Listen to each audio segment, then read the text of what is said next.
Chapter 7, Mishnah 8. The next subject is the mitzvah of hakel, literally gather. Every 7 years, the entire nation, men, women, and children, would gather in the temple to hear the king read from the Torah.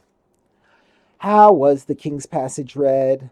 After the first Yom Tov of the festivals of Sukkot, i.e. on the second day of Sukkot, in the 8th year of the Shemitah cycle, that is, in the year after Shemitah, they would build a wooden platform in the temple courtyard on which the king sat. As it is said, at the end of 7 years, at the time, etc., on the festival of Sukkot, you shall read this Torah in front of all of Israel. See Deuteronomy chapter 31, verses 10 and 11.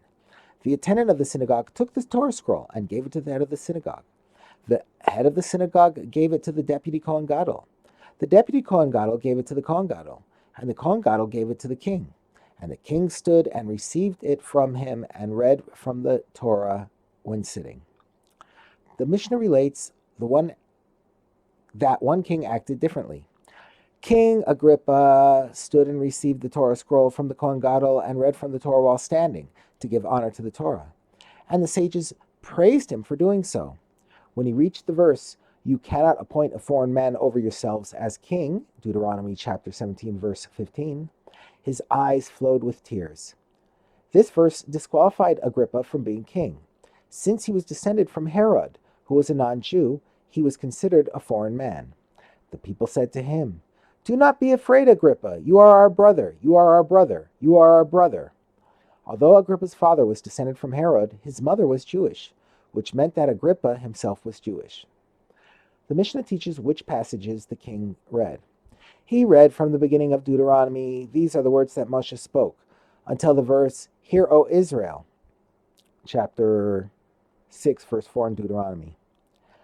And then, beginning with "Hear, O Israel," he read the next 6 verses, which is the first paragraph of the Shema. And after he read the passage that begins, "And it will be if you listen to my commandments," chapter 11, verses 13 through 21 and 21 there, which is the second paragraph of the Shema. And then the passage that begins, "You shall surely tithe," chapter 14, verses 22 through 29 there, which discusses the tithes and gifts to the poor that must be given from produce grown in Eretz Yisrael. And then the passage that begins, "When you finish tithing," chapter 26, verses 12 through 15 there, which also discusses tithes.